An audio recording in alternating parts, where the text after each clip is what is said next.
mengucapkan kalimat suci dan mulia ini kepada Zat yang Maha Suci dan Mulia, Allah Subhanahu wa Ta'ala, Zat yang tidak akan pernah memungkiri janjinya setelah dia mengucapkan la in syakartum la azidannakum wa la in kafartum inna adzabi lasyadid.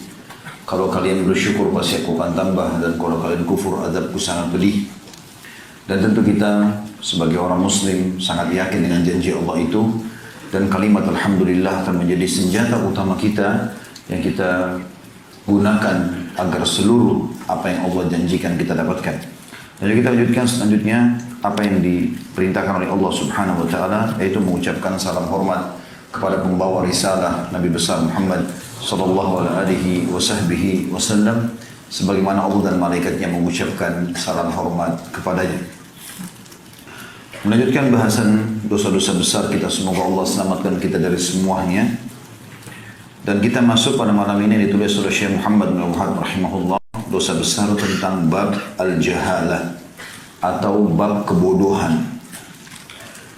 Di sini yang dimaksud adalah bodoh terhadap ilmu agama. Menuntut ilmu agama adalah sebuah kewajiban, bukan pilihan. Bahkan kita harus menanamkan dalam diri kita, saudaraku seiman, menuntut ilmu agama itu jauh lebih kita butuhkan daripada makanan, minuman, pakaian. Bahkan sebagian ulama mengatakan terhadap menghirup udara itu sendiri. Karena ilmu agama ini akan memandu kita kepada makanan, kepada minuman, kepada pakaian. Apa saja yang kita butuhkan, termasuk menghirup udara sendiri, mana yang boleh dan mana yang tidak boleh. Dan Imam Ahmad rahimahullah menitik beratkan masalah itu, sambil mengatakan sesungguhnya setiap muslim membutuhkan ilmu agama melebihi daripada makanan dan minumannya, karena makanan dan minuman dibutuhkan hanya sekali atau dua kali, sementara ilmu agama dia butuhkan untuk seluruh hidupnya. Dan juga Abdullah bin Mubarak rahimahullah berkata statement yang menarik. Beliau mengatakan, bagaimana bisa orang yang tidak memiliki ilmu agama akan terpandu jiwanya kepada perbuatan kebaikan. Saya akan bacakan dulu apa yang ditulis oleh Syekh Muhammad bin Wahab rahimahullah dalam bab al-jahalah atau kebodohan dalam agama ini. Dengan dalil-dalilnya, ada 3 dalil yang diangkat oleh beliau. Yang pertama adalah firman Allah Subhanahu wa Ta'ala dalam surah Al-A'raf ayat 179 atau 179. A'udzu billahi minasyaitonir rajim, wa laqad dzara'na li jahannama katsiran minal jinni wal ins lahum qulubun la yafqahuna biha ayunun la yubsiruna biha walahum adhanun la yasma'una biha ulaika kal an'ami bal hum adall ulaika humul ghafilun. Dan sungguhnya kami jadikan untuk isi neraka jahanam itu, kata Allah SWT, kebanyakan dari jin dan manusia. Sebabnya karena mereka mempunyai hati tapi tidak dia gunakan untuk memahami ayat-ayat Allah. Mereka mempunyai mata tapi tetap tidak digunakan untuk melihat tanda-tanda kekuasaan Allah. Dan mereka mempunyai telinga tetapi tidak dia gunakan untuk mendengar ayat-ayat Allah. Mereka itu seperti binatang ternak, bahkan mereka lebih sesat lagi. Mereka itulah orang-orang yang lalai. Hampir semua ulama menitik beratkan dalil Al-A'raf 179 ini tentang masalah orang yang lalai terhadap ilmu agama. Karena Allah Subhanahu wa Ta'ala menitik beratkan di sini anggota-anggota tubuhnya, mata, hati tidak digunakan untuk merenungi ayat-ayat Allah, memahaminya, juga mata tidak digunakan untuk melihat tanda-tanda kekuasaan Allah, serta telinga tidak digunakan untuk mendengar ayat-ayat Allah. Maknanya di sini belajar. Juga beliau mengangkat dalil yang kedua dari Ibnu Abbas radhiyallahu anhu dan juga Muawiyah radhiyallahu anhu, serta selain keduanya juga meriwayatkan hadis yang sama, bahwa Rasulullah SAW bersabda, "May yuridillahu bihi khairan yufaqihu fid din." Barang siapa yang dikehendaki kebaikan oleh Allah untuknya, maka niscaya Allah akan menjadikan dia faham dalam masalah agama. Hadis riwayat Bukhari nomor 71 dan Muslim 1037. Berarti ini menandakan dari ayat tadi Al-A'raf 179 dan juga hadis yang baru kita sebutkan riwayat Bukhari Muslim, ada penekanan tentang untuk menuntut atau selalu menuntut ilmu agama. Dan kalau Allah mudahkan, dan insya Allah termasuk mudah-mudahan kita dalam niat malam ini, dan juga sebelum dan insya Allah sudahnya selama Allah panjangkan umur, kita ikhlaskan untuk majelis ilmu, berarti Allah menginginkan kebaikan. Melangkahnya tadi, kaki-kaki antum di sini, kendaraan, adanya hati bergerak untuk duduk di sini, untuk mendengar, untuk mencatat, untuk merenungi, itu termasuk bagian tanda nyata Allah sedang menginginkan kebaikan buat kita. Termasuk buat saya sendiri pada saat menyusun tema misalnya dan menyampaikannya, ini semua berarti Allah menginginkan kebaikan, dan ini hal yang positif. Kalau Allah tidak ingin teman-teman sekalian, maka kita akan dibuat malas. Kita tidak punya keinginan untuk datang menuntut ilmu. Ini sebuah karunia yang besar sekali. Itu juga beliau mengangkat hadis atau dalil yang ketiga. Saya bacakan semua dalilnya seperti biasa, baru kita lebih dalam membahas insyaAllah. Hadis Al-Bara' bin Azib radhiyallahu anhu, أن المرتاب هو الذي يقول إذا سأله الملكان ها لا أدري سمعت الناس يقولون شيئا فقلته. Bahwa orang yang murtab atau penuh dengan keraguan hidupnya adalah orang yang nanti jika ditanya oleh dua malaikat, maka dia cuma menjawab ha. Kalimat yang dikatakan oleh orang yang bingung, di mana karena ketakutannya atau tidak fasih, dia tidak mampu untuk memakai lisannya. Aku tidak tahu, kata dia. Aku mendengar orang-orang berkata sesuatu, kemudian aku mengatakannya. Hadis riwayat Abu Dawud nomor 4753 dan disahihkan oleh Syekh Al-Albani dalam silsilah hadis sahihah nomor 1676. Maksudnya adalah orang yang pada saat meninggal nanti kan ditanya oleh malaikat di kuburan, siapa Tuhanmu, siapa nabimu, apa kitabmu. Maka kata beliau, orang yang sangat bodoh ini adalah orang yang sampai pada tingkat nanti kalau ditanya pun mereka tidak bisa jawab karena tidak punya ilmu. Dan yang luar biasa tadi firman Allah Al-A'raf 179, Allah nyatakan mereka seperti binatang ternak, bahkan lebih sesat. Jadi gak ada bedanya.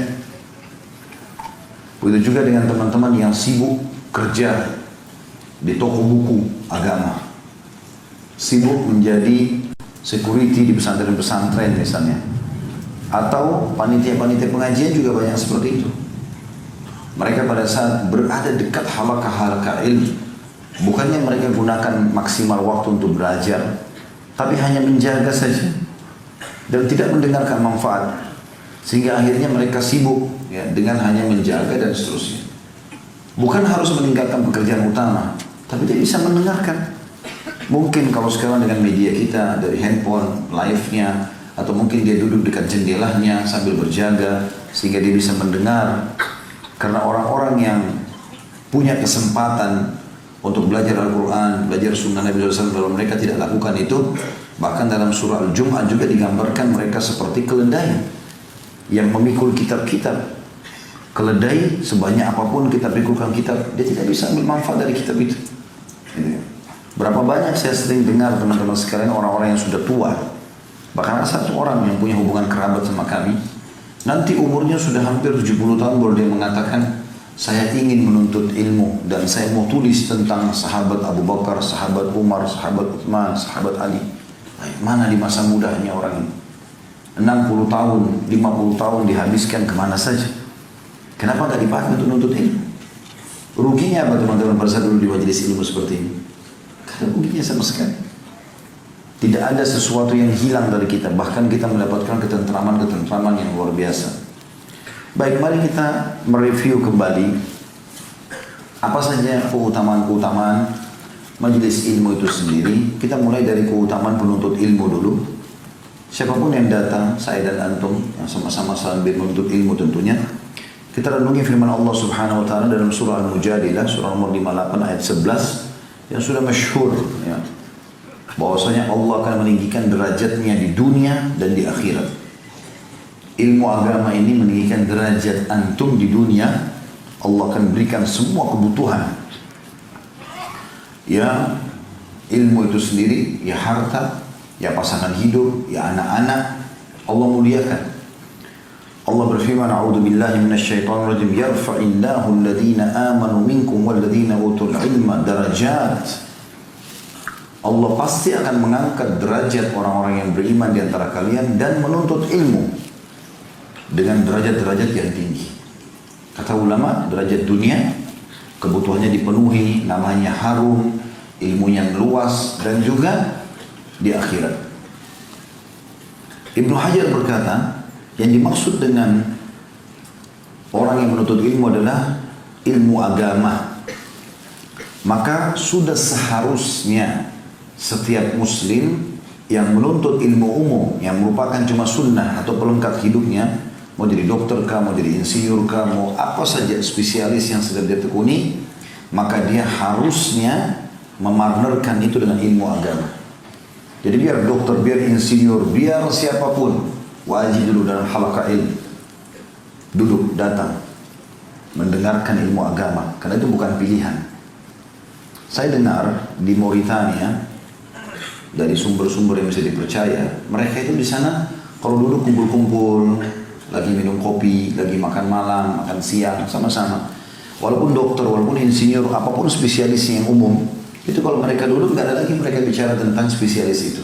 Yang mereka bicarakan surah An-Nisa ayat sekian sebab turunnya apa, dan rata-rata semuanya hampir satu negara hafal 30 juz Al-Quran. Mereka tanamkan di diri mereka dan anak-anak mereka pendidikan agama adalah wajib. Sehingga kalau kita bicara sama dokter di sana, kita seperti bicara dengan seorang alim. Dia hafal ayat-ayat Al-Quran, dia hafal hadis-hadis, dia hafal perkataan ulama, itu udah biasa. Sehingga menjadi sebuah tema yang paling penting pada saat mereka ketemu. Kalau di Saudi itu udah biasa sekali, kalau kita punya anak kecil yang kita bawa ketemu sama teman, maka yang pertama ditanya sama dia bukan sekolah di mana anakmu, sudah berapa juz anakmu hafal. Itu jadi pembicaraan biasa itu. Sudah berapa juz anakmu hafal gitu. Maka mereka menjadikan itu sebagai sebuah poin. Oh, anak saya sudah 15 juz, anak saya sudah 20 juz, anak saya sudah alhamdulillah menyelesaikan 30 juz, seperti itu. Saya pernah lihat ada wawancara di Saudi, seorang anak kecil, mungkin masih kelas 2 SD. Tiap hari dia kalau pulang sekolah dia masuk ke perpustakaannya ayahnya. Ayahnya kebetulan seorang ulama, kitab-kitab. Selalu dia masuk, dia duduk di situ. Tanya ayahnya, ayah yang mana saya baca? Tunjukin kitab ini, tunjukin kitab itu. Itu baru kelas 2 SD, sudah banyak isi-isi kitab yang dihafal. Waktu dia aja diwawancarai oleh seseorang, kaget orang itu mewawancarai seperti bicara dengan ayahnya. Karena luasnya ilmunya, padahal baru kelas 2 SD. Ditanya tentang kitab ini, oh kitab ini namanya ini, penulisnya ini. Sekian juz jumlahnya, isinya ini. Anak itu dengan lincah berbicara. Lalu kata yang bertanya itu, apa kau sudah hafal 30 juz? Dia bilang sudah hafal 30 juz Al-Quran, alhamdulillah. Apa mengganggu pelajaranmu di sekolah? Tidak. Saya malah nomor 1 di sekolah saya. Jadi luar biasa gitu. Keberkahan yang Allah kasih justru lebih melimpah dengan adanya ilmu agama. Ya. Juga teman-teman sekalian, yang kedua adalah jalan termudah menuju ke surga. Hadis yang sudah masyhur riwayat Imam Muslim. Man salaka tariqan yaltamisu fihi ilman sahanallahu lahu bihi tariqan ilal jannah. Barang siapa yang menempuh jalan menuntut ilmu agama, Allah pasti mudahkan jalannya menuju ke surga. Dia jadi tahu mana halal, mana haram, mana makanan, mana minuman, mana pendapatan, mana pergaulan yang boleh, mana yang tidak boleh. Terkontrol oleh dia. Yang ketiga, Allah menginginkan kebaikan buat dia. Sebagaimana hadis tadi sudah kita sebutkan, disebutkan juga oleh Syekh Muhammad bin Wahab tadi. Kata Nabi SAW dalam hadis Bukhari Muslim, man yuridillahu bihi khairan yufaqihu fid din. Yang Allah inginkan kebaikan bagi dia, pasti Allah akan berikan dia ilmu agama. Yang keempat, dia mendapatkan pahala haji lengkap tanpa pergi ke Mekah. Ya. Setiap kali kalau antum hadir dalam satu hari satu saja halaqah ilmu, maka berarti satu hari itu sudah dapat satu pahala haji. Imam Nawawi rahimahullah punya 13 halaqah ilmu dalam satu hari. Jadi kayak antum hadir begini, ini 13 gurunya tiap hari sibuk dengan ilmu. Gitu. Maka Nabi SAW bersabda dalam sebuah hadis yang dihasankan oleh Syekh Al-Albani dari riwayat At-Tabarani, kata Nabi SAW, man ghada ila al-masjid la yuridu illa an yata'allama khaira aw yu'allima kana lahu ka ajri hajjun tamma hajjatuhu. Barang siapa yang keluar ke masjid, alhamdulillah seperti halaqah kita di masjid begini, dia tidak ingin kecuali mau belajar agama atau dia mengajar, maka dia akan mendapatkan pahala haji lengkap hajinya. Dulu antara maghrib isya begini ruginya 45 menit, 50 menit, pulang dapat ilmu, jadi lebih faham. Ya, belum lagi keutamaan yang lain nanti akan kita sebutkan, insya Allah. juga mendapatkan pahala haji. Yang kelima adalah mereka akan mendapatkan ketenangan dari Allah Subhanahu wa taala dan juga mereka diliputi oleh para malaikat. Jadi di majelis seperti ini insya Allah bukan cuma tidak ada keraguan, pasti demi Allah ada malaikat hadir, cuma kita tidak saksikan. Karena tidak mungkin Nabi SAW salah dalam masalah seperti ini. Sebagaimana dalam hadis yang sahih yang sudah masyhur, hadis sahih. Kata Nabi SAW, "Majtama'a qaumun fi baitin min buyutillah." Tidak ada satu kaum yang berkumpul di rumah-rumah Allah. Yatluna kitab Allah, mereka mempelajari kitab-kitab Allah atau isi Al-Quran. Wa yatadarasunahu, dan mereka mempelajari isi kandungannya. Bainahum, di antara mereka. Illa nazalat alaihimus sakinah, kecuali pasti akan turun kepada mereka ketentraman.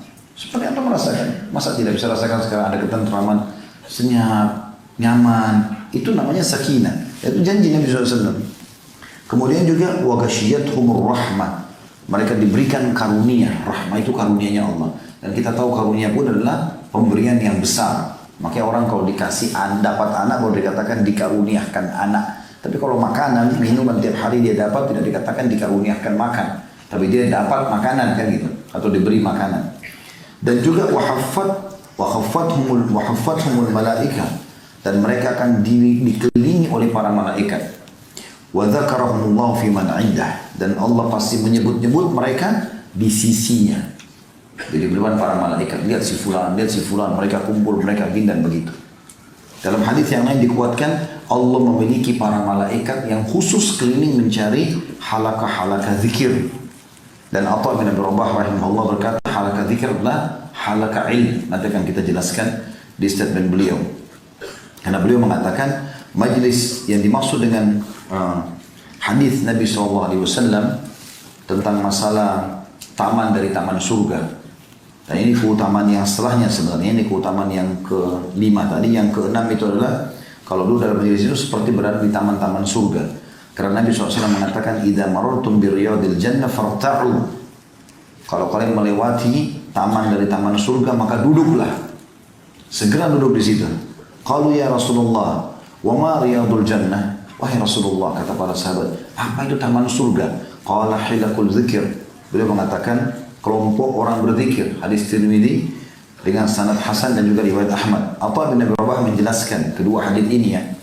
Hadis tadi tentang keutamaan yang kelima, kalau Allah menyebut-nyebut mereka di sisi para malaikat, malaikat-malaikat juga mengiringi mereka, juga dengan keutamaan untuk duduk dalam taman dari taman surga. Beliau mengatakan majelis-majelis zikir yang dimaksud adalah majelis-majelis halal dan haram. Bagaimana harus membeli, menjual, berpuasa, sholat, menikah, cerai, haji, dan yang sepertinya. Atau yang sama dengan itu.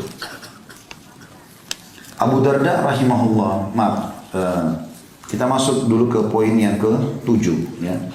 Tadi yang kelima itu masalah dikelilingi oleh para malaikat dan mereka dapat rahmat, ketenangan. Yang keenamnya adalah taman-taman surga, jadi seperti berada di taman surga. Dan yang ketujuh adalah mereka mendapatkan pahala seperti jihad.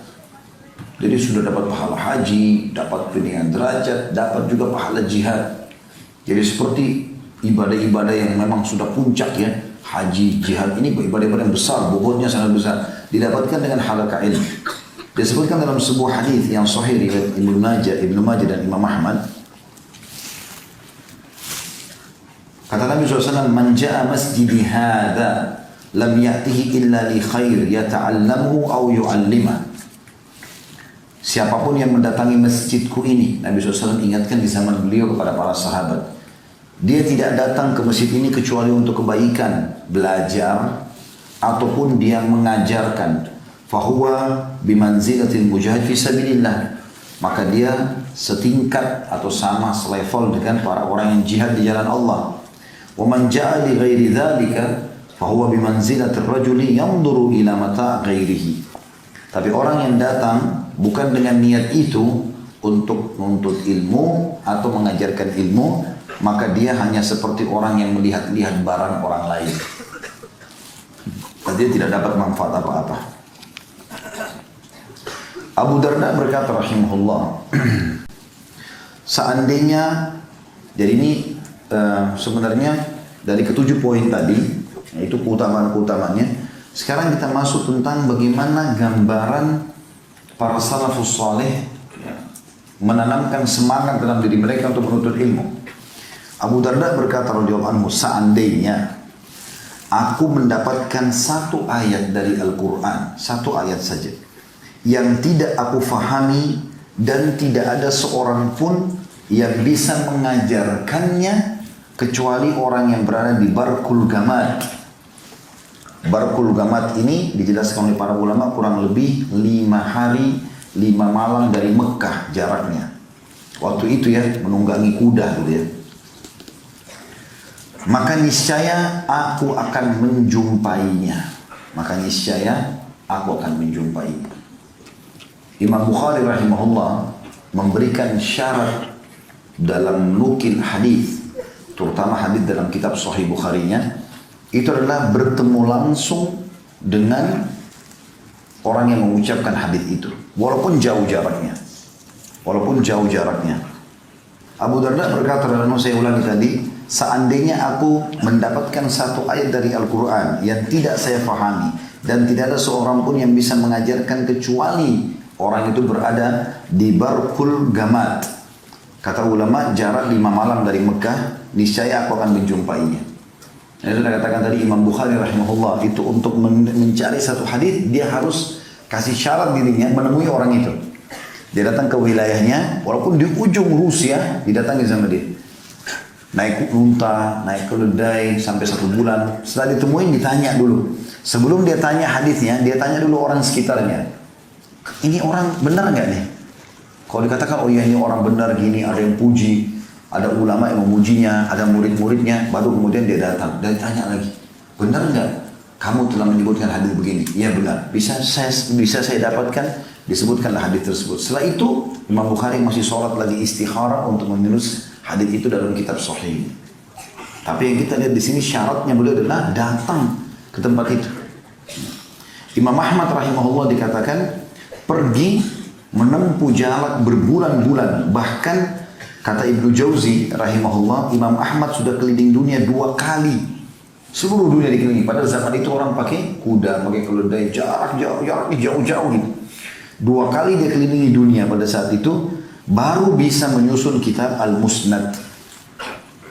Yang masyhur, ada 9 buku hadis rujukan, diantaranya selain Sahih Bukhari, Muslim, Sunan Abi Dawud, Tirmidzi, Ibnu Majah, An-Nasa'i, Ad-Darimi, Muwatta Imam Malik juga masuk dalamnya Musnad Imam Ahmad. Kalau yang saya punya di rumah itu 23 jilid. Ya, mungkin lebih daripada itu. Tergantung. Tapi Musnad Imam Ahmad sangat luar biasa, berisi banyak sekali hadis. Belasan ribu, mungkin puluhan ribu hadis.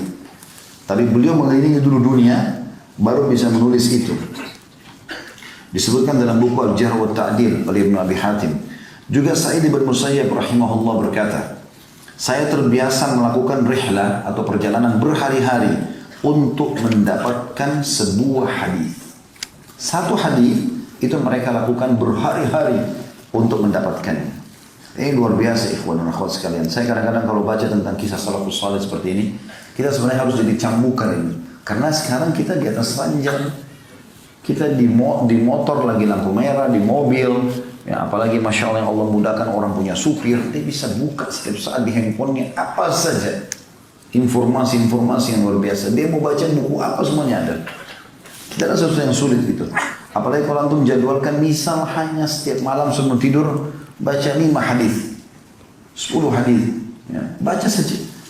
Apalah bab apa baca misalnya, tinggal ketik baca hadisnya dengan terjemahnya sudah luar biasa. Bahkan teman-teman sekalian, para ulama salaf mengorbankan bukan cuma waktu, uang yang sangat banyak. Ya, uang yang sangat banyak hanya untuk memahami satu bab dari bab-bab yang ada dalam kitab-kitab ilmu-ilmu. Seperti misalnya dinukil Khalaf bin Hisham al-Asadi. Khalaf bin Hisham ini salah satu ulama masyhur ya, yang terkenal dari qurra, penghafal Al-Quran dan bacaan-bacaan Qurannya sangat dijadikan sebagai rujukan gitu. Dinukil oleh Imam Al-Zahabi dalam Ma'rifatul Qurra Al-Kibar. Terjemahan kitabnya ini, makna judul kitabnya ini adalah pengenalan terhadap para pembaca-pembaca Quran yang besar, orang-orang yang besar. Ya. Itu Imam Madhabi sebutkan di desa 1 halaman 209, beliau mengatakan Khalaf bin Hisham al-Asadi berkata, saya mendapat kesulitan dalam salah satu bab di kitab Nahwu. Nahwu itu bahasa, grammar bahasa Arab, gitu kan. Satu, bahasa Arab saya tidak paham, maka saya mengeluarkan 80.000 dirham hingga saya bisa menguasainya. Dia tanya guru ini, nggak paham, retorikanya masih belum pas, pindah ke guru yang kedua, pindah ke guru yang ketiga, terus sampai habis 80.000 dirham hanya untuk itu. Demikian juga, kurang lebih di kisah yang hampir mirip dengan ini, Yahya bin Ma'in, salah satu ulama hadis yang setara dengan Imam Ahmad, juga sahabat dekatnya Imam Ahmad rahimahullah, walaupun di akhir hidup mereka sempat berselisih, tapi yang jelas Yahya bin Ma'in masyhur. Ditinggalkan untuknya, diberikan hadiah untuknya 100.000 dirham. Habis semuanya hanya untuk menuntut ilmu. Zaman dulu memang wajar ya, biaya besar gitu. Kalau sama sekarang jauh lebih hemat sebenarnya, dan harusnya kita lebih mudah untuk menuntut ilmu gitu. Tapi mereka habiskan sampai tidak ada tersisa dari 100.000 dirham itu kecuali cuma satu buah sendal yang bisa dia beli. Gak beli makanan, gak beli apa-apa. Dia dengar sana ada ulama, dibayar sama dia biayanya besar hanya untuk datang gitu.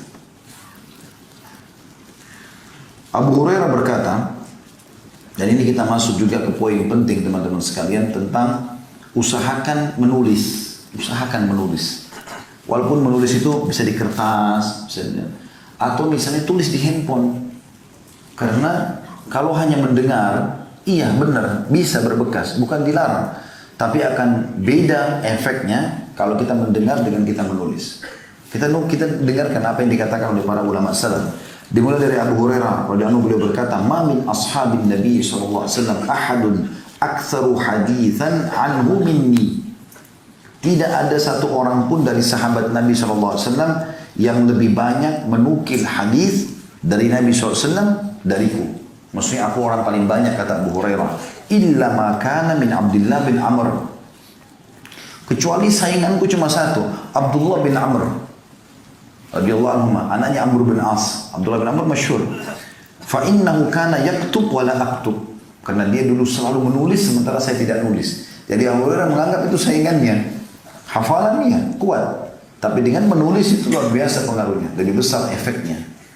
Kayak antum kalau nulis pulang, mungkin dengan kesibukan lihat orang turun lift, jalan, masuk di pasar, segala macam, macet jalanan pulang, ada yang terlupa. Tapi kalau kita sudah tulis, walaupun cuma kalau saya pribadi, seringkali saya tulis, kalau saya tidak sempat kejar apa yang dikatakan oleh dosen atau seorang syekh misalnya, maka saya tulis garis besarnya saja. Makanya saya sering menggunakan kertas-kertas kecil seperti ini, post-it begini. Maka yang saya lakukan adalah saya buat poin kecil saja, misalnya kisah Imam Ahmad. Tapi saya masih ingat, karena berbekas gitu kan. Nanti di rumah baru saya tulis lengkap kisahnya gitu. Karena kita tidak mungkin kejar semua biasanya gitu. Dan itu ternyata hal cara yang sangat sukses gitu. Itu diriwayatkan Bukhari nomor 113 tentang perkataan Abu Hurairah tadi, tidak ada seseorang pun dari sahabat Nabi sallallahu alaihi wasallam yang mengalahkan aku dari, atau yang paling banyak meriwayatkan hadis dibandingkan aku, kecuali Amr bin As, karena dia menulis sementara aku tidak menulis. Asy-Syu'bi berkata, "Idza sami'ta syai'an," kalau kau dengar sesuatu bermanfaat dari ilmu agama itu, faktubhu, segera tulis. Walau fil ha'id, walaupun kau tulis di tembok. Tentu kita nggak boleh tulis tembok orang, tapi ini juga bahasa kiasan. Jangan antum pulang dari sini, Ustaz tadi nukil katanya boleh tulis tembok, pilok sana sini. Bukan. Maksudnya ini bahasa kiasannya, saking pentingnya nulis sampai beliau mengatakan kalau kau tidak punya tempat nulis, nulis tembok, tulis di tembok tuh. Seperti itu. Bisa bermakna juga kan, kalau kau dengarkan ilmu, tidak ada kertas, tidak ada apa-apa, kau cuma bisa tulis di tembok rumahmu, tulis di tembok rumahmu, supaya kau faham. Tentu di sini teman-teman jangan juga difahami menulis ini adalah seperti merusak sesuatu ya. Saya masih ingat sekali ada syair yang ditulis oleh Imam Syafi'i rahimahullah. Sampai hari ini sudah hampir 30 tahun saya hafal syair itu. Salah satunya penyebabnya adalah dulu waktu saya masih kuliah di Madinah, itu kami punya asrama 5 lantai. Saya dulu kebetulan tinggal di lantai 5. Setiap kali mau ke masjid saya selalu turun tangga, nggak ada liftnya. Kita harus turun tangga. Nah, ada inisiatif dari pengurus asrama, orang Saudi yang ditugaskan di kampus kami, itu dia pasang kertas karton besar ditulis di situ kalimat-kalimat hikmah. Setiap lantai. Jadi kita turun nih, baca itu. Turun lagi lantai 4, saya lantai 2 ke lantai 4, baca itu. Lantai 4 ke lantai 3 ada lagi tulisan. Saya masih ingat itu perkataan Imam Syafi'i, wasafir fi safar khamsu fawaidin. Safarlah kamu, karena dalam safar itu kau akan dapat 5 manfaat, gitu kan? Tafriju hammin, menghilangkan rasa sumpah, waqtisabu ma'isyatin, dan mendapatkan sumber pendapatan hidup, ya. Ilmun, mendapatkan ilmu, adabun, tata kerama, wasuhbatu majidin, dan juga sahabat yang baik. Ini insya Allah kalau antum ketik di Google, syairnya Imam Syafi'i masyhur. Tapi saya masih ingat, saya hafal ini, bukan sengaja saya mau hafal ya, tapi karena setiap turun tangga saya lihat tulisan itu. Dan itu ditaruh dalam waktu tertentu, 2 minggu misalnya ditarik, dicabut, dipasang lagi yang lain sama dia. Jadi kayak ada not-not khusus gitu. Ya mungkin supaya tidak merusak, kayak ini kan lemnya tidak terlalu kuat, nggak merusak cat, ditempel di lemari antum, ditempel di dekat ranjang, apalah perkataan yang kira-kira memotivasi.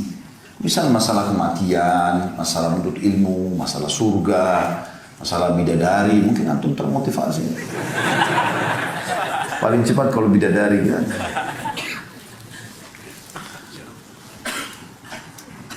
Ma'mar bin Rashid berkata, tadi itu perkataan Syu'bi itu dinukil oleh Abul Khaythamah dalam kitab Al-Ilm beliau di halaman 146 ya.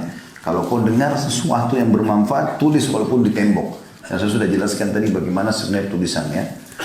Ma'mar bin Rashid rahimahullah berkata, aku menceritakan beberapa hadis kepada, ya subhanallah saya lupa nukil namanya ini, tapi jelas dia mengatakan aku menukil beberapa hadis kepada seseorang, lalu orang itu berkata, tulislah untukku. Aku menjawab, sesungguhnya kami tidak menyukai menulis ilmu. Kata beliau, tulislah, bila tidak berarti engkau telah menyia-nyiakannya.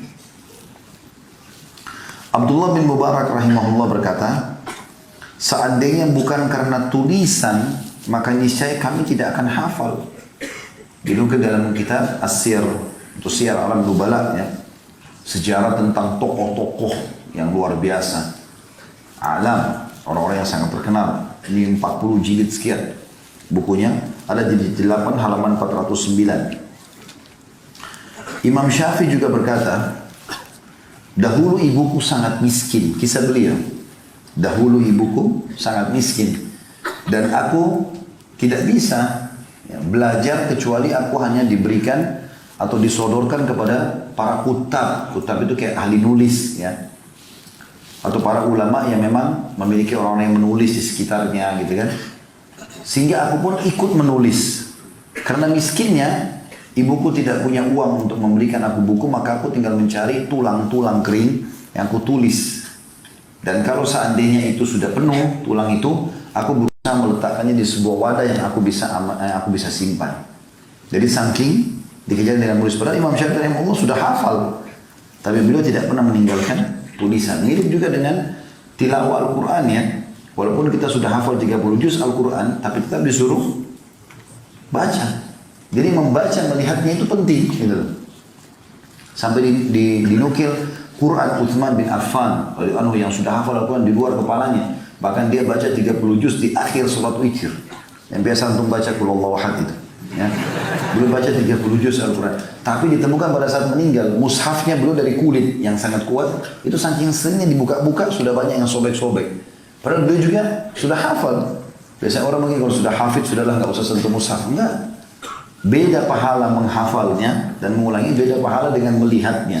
Ada pahala tersendiri.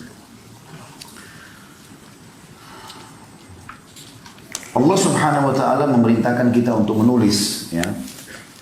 Syekh Utsaimin rahimahullah dinukil tentang beliau sebuah statement yang menarik. Beliau mengatakan Allah subhanahu wa ta'ala memerintahkan kita untuk menulis. Dan itu menandakan menulis adalah sesuatu yang sangat penting dalam ilmu. Karena Allah berfirman, Iqra bismi rabbikal ladzi khalaq. Bacalah atas nama Tuhanmu yang telah menciptakan. Khalaqal insana min 'alaq. Yang menciptakan dan manusia dari alaq. Alaq itu sesuatu yang menempel dengan kuat di rahim. Iqra wa rabbukal akram. Bacalah dan Tuhanmu maha pemurah. Alladzi 'allama bil qalam. Yang telah mengajarkan prosesi penulisan. Ya, kan? 'Allamal insana ma lam ya'lam. Dan dari proses itulah Allah mengajarkan manusia dari tidak tahu menjadi tahu. Begitu juga tentu surah ya, Nun, wal qalami wa ma yasturun. Nun ya. Surah Al-Quran mengatakan wal qalami wa ma yasturun, dan pulpen atau pena yang mereka gunakan untuk menulis. Jadi ternyata di sini ada perintah untuk menulis. Imam Syafi'i juga berkata dalam statement yang lain tentang masalah pentingnya tulisan dalam majelis ilmu ini. Beliau mengatakan al-ilmu sayd. Ilmu itu seperti hewan buruan. Wal kitabatu qaid. Dan menulisnya adalah tali ikatannya. Jadi kalau kita berburu, begitu kita tangkap, yang kita lakukan apa pertama? Ikat. Ya. Diikat. Karena kalau tidak dia akan lepas.